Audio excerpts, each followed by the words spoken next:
My wife and I have been together for 5 years. We have a toddler, and we were planning to expand our family. I decided to tidy up my wife's closet because of a mold problem in the garage, and I decided to inspect the whole house. There I found a gym bag with clothes, some dry fruits, some tampons, and about $1,000. I asked my wife about it, and her face suddenly lost color. At first she told me it was just an emergency bag in case an earthquake or something hit us. I asked her why she hid it from me then. After some back and forth, she sheepishly confessed it was a go bag. Basically, women who need to flee their abusers are told to keep a go bag with all essential supplies, like money and clothes and stuff. I asked her why she ever felt the need to do this. I've never even talked to her in a loud voice. We barely have arguments. Why did she think I'm going to become an abuser? She said she wasn't saying I was an abuser. She just wanted to do it for her peace of mind. I don't buy her excuse. I don't think she trusts me. Otherwise, she wouldn't have to go so far. I took some days to mull it over, and I've come to the conclusion that I can't be with a woman who can't trust me and who sees me as an abuser. I asked her for a separation and told her that I couldn't be with a woman who didn't trust me. I believe that trust is the foundation of a relationship, and if she doesn't trust me, then it's better we part ways. Now she's making excuses that she read too many mommy forums and let herself be influenced by them. She showed me the forums discussing go bags and how every woman should have one. I get the logic, but I can't stay with a woman who doesn't trust me to know that she never needed to do such a thing. I agreed to take more time to think about it, but I think divorce will let her find a man she trusts, not to be an abuser, because she does not trust me. Am I the idiot? Dude, you're gonna jump straight to divorce because your wife has a go bag? Maybe some counseling first? You are the idiot. Does she have a history of toxic relationships? Because it's all good, and he would never do that until he does. I don't have a go bag, but I will tell you, I always have my keys readily accessible, and I think through exactly how I'd get out of a building or situation. Not because I believe or assume that a man might snap, but that I know he can. This was my first thought too. If she had been in a toxic relationship, even if she didn't disclose that to him out of shame, it makes so much sense. Or if someone close to her had been, etc. It's a very valid fear and makes sense, like a prenup. If I ever got into a relationship again, I'd have a go bag and copies of my important documents stored in a safety deposit box, and I would never tell my SO about it. Does that mean I don't trust this hypothetical SO? Nope. The fact that I got to the point I was living with someone else would be a massive sign of trust, but once burned, always wary. I thought everyone had a go bag, LOL. There's like a million reasons to have one, guy or girl. If my fiance had a go bag, I wouldn't care. She's had plenty of weird quirks that give her peace of mind over many things. OP's extreme reaction here makes me wonder if we're missing information about how he interacts with her. Abusers tend to overreact and paint themselves as the victim when they're called out on their behavior. OP, it sounds like you found an excuse to leave her. So what if she has a go bag? It doesn't mean she doesn't trust you. More than likely she read something, and she and her girlfriends think it's a good thing to do. It sounds like you're the one who doesn't trust her. Honestly, I don't get why looking for mold requires you to open up any bags you find. Dude, you were snooping.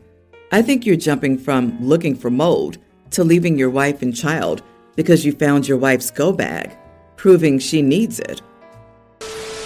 I want to go to Disney, so I plan to go down for a week. It's about a 10-hour drive, and it's already really expensive, so I decided the best option was to drive down instead of a plane. I invited 2 of my friends to join me, so 3 people are in the car.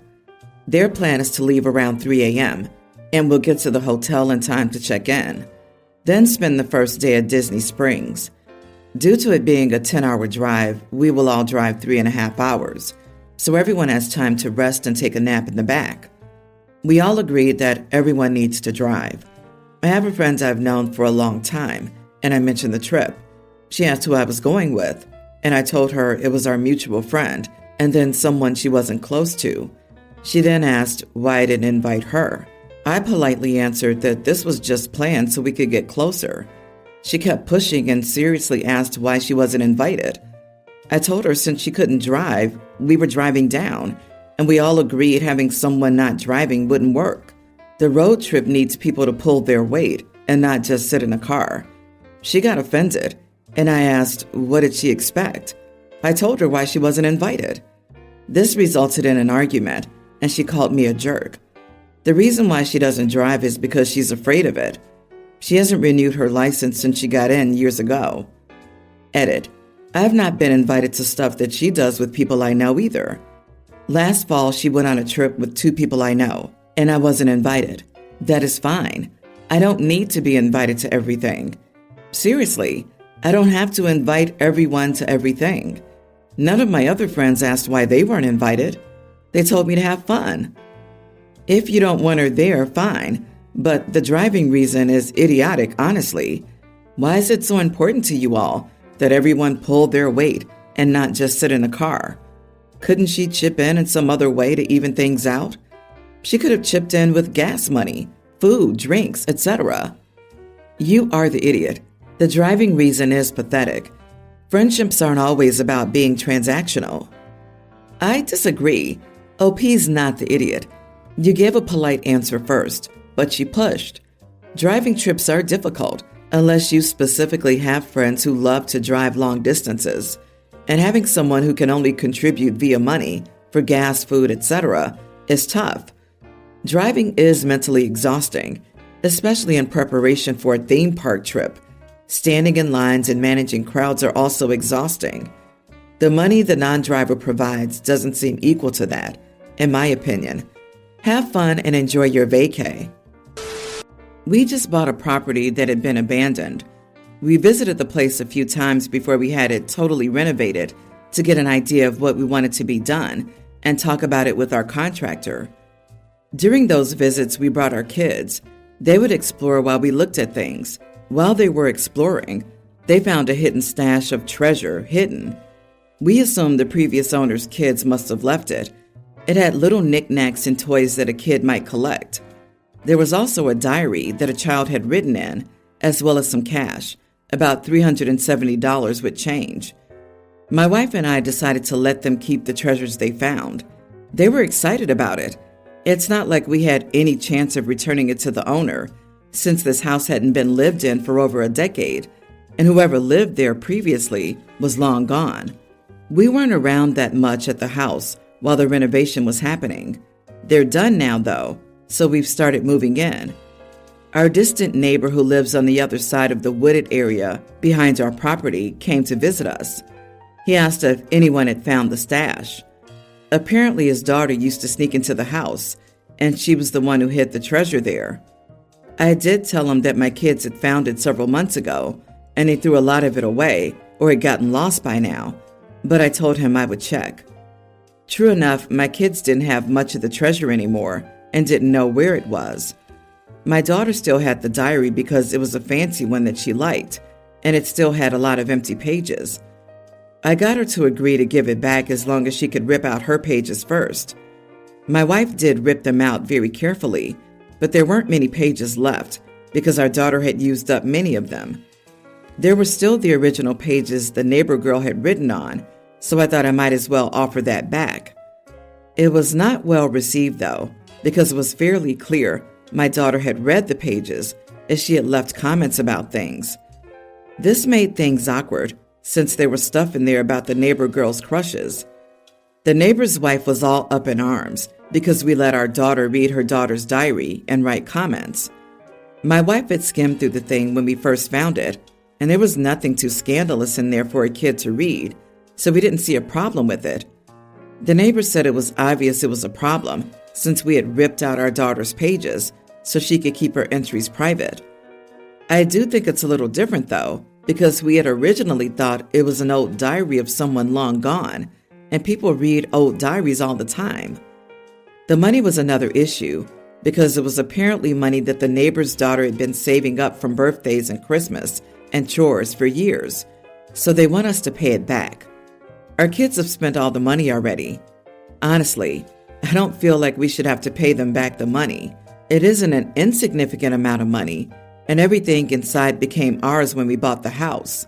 I also feel like they shouldn't have let their daughter hang out in an abandoned house. Did you tell the neighbors that maybe it's a bad idea for their neighbor to wander around an abandoned property and a house? Where was this stash found? In the house or on the exterior property? You're not the idiot, but I empathize with the neighbor's daughter. But like the house had been abandoned for a decade, you've been renovating it in and out of the house for months. How did you know it was the neighbor's kid infringing on private property? I didn't tell them about their daughter going into an abandoned house. It was all found inside of a drawer in a closet in one of the bedrooms. I guess maybe they noticed us moving in. My kids found it about 5 months ago, so it's at least that old. Oh, then it's 100% yours.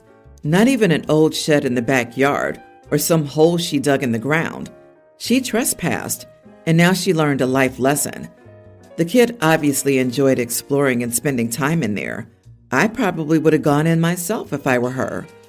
I have sympathy for her having to learn a costly lesson, but it's a lesson she won't forget. My dad used to clean houses for my grandpa between buying and selling, and that stuff is what we in the business call loot. If you leave something in a house when it's bought or sold, it belongs to the person or company that buys it. OP, you have no obligation to return the money.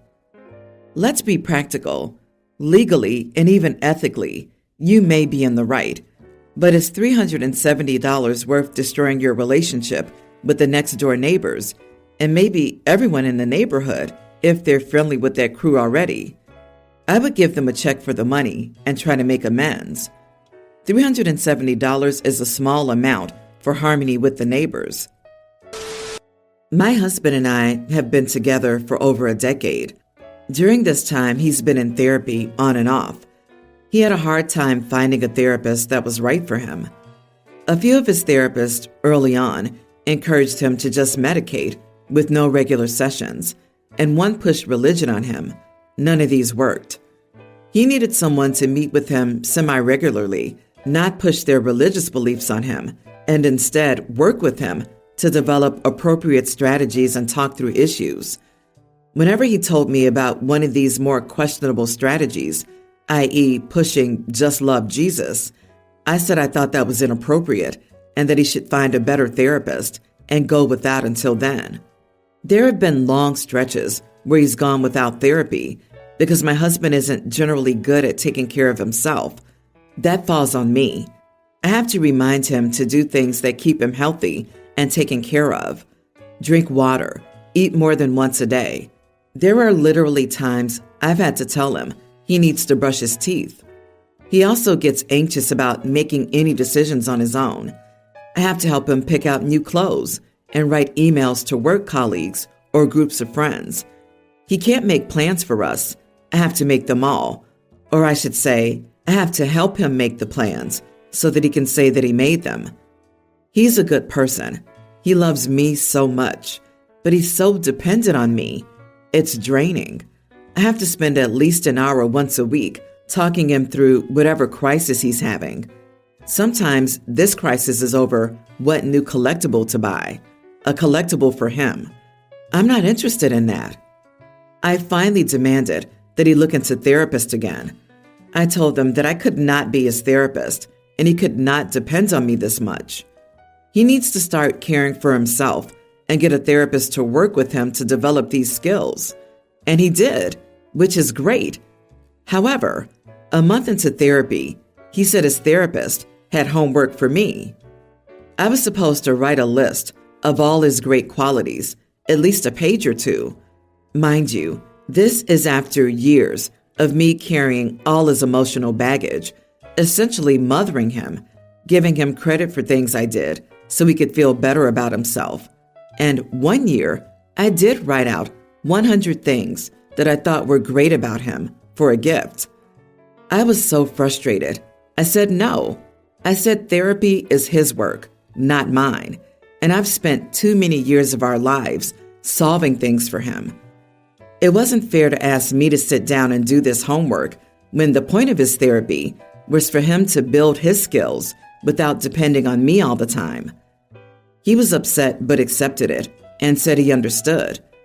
Well, just the other day, he told me that his therapist doesn't like me and thinks I should be thanking and showing him appreciation more.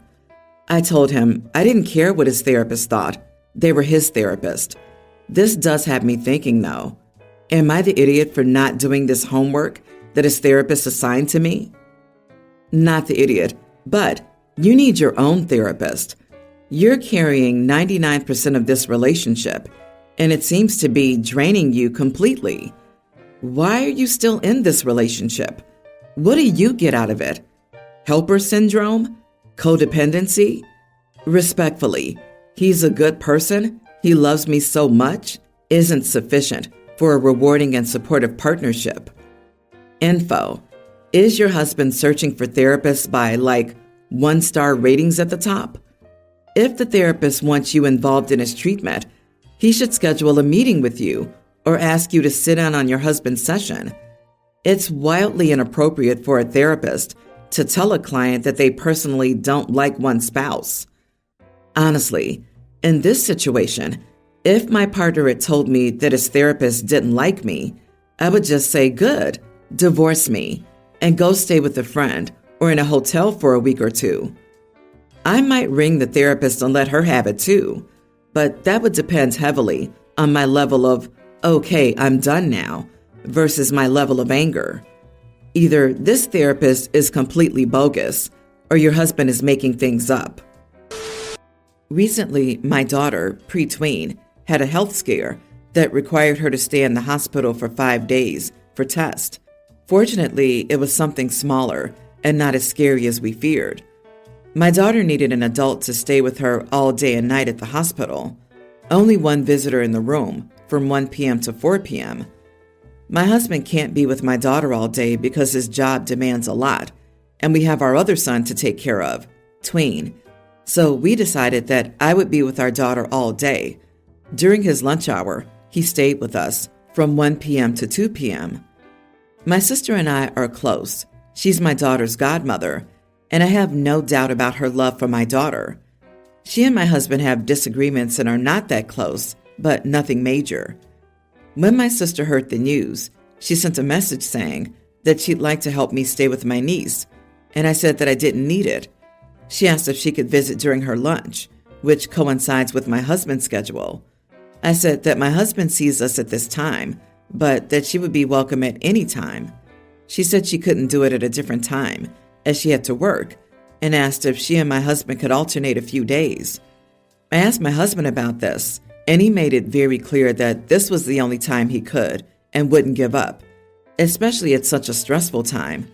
At the time, we didn't know it was something minor. I responded to my sister, saying that unfortunately, this schedule wouldn't work because of my husband, but she was welcome at any other time. She said that we were being unfair because she'd also like to see her goddaughter at this delicate moment, and it wouldn't hurt to give her a little time. She mentioned that maybe he would think different if it were anyone else. I was honest here, saying that this wasn't about her and that I would give preference to my husband when visiting, but she is free to go at other times. But if that's not possible, she'll have to respect that my husband comes first. She was unhappy and said that we could compromise on her spending time with my daughter, but we decided to be selfish and not realize that other people who also love my daughter very much would like to have time to see her. In the end, she managed to leave work early one day and stay with us for 30 minutes. But to this day, 1 week later, she's still upset and avoiding long conversations with me. Am I the idiot? Not the idiot. This is his daughter, not hers, and you're the child's mother. You both get to decide who's more needed there and needs more time with the child during stressful situations. There's no way you could be the idiot in this at all. And your sister sounds like she feels entitled because she's the godmother, which is in no way okay. If your sister wanted to help you and your family, she would help you with your son, who's not getting the same attention during this trying time.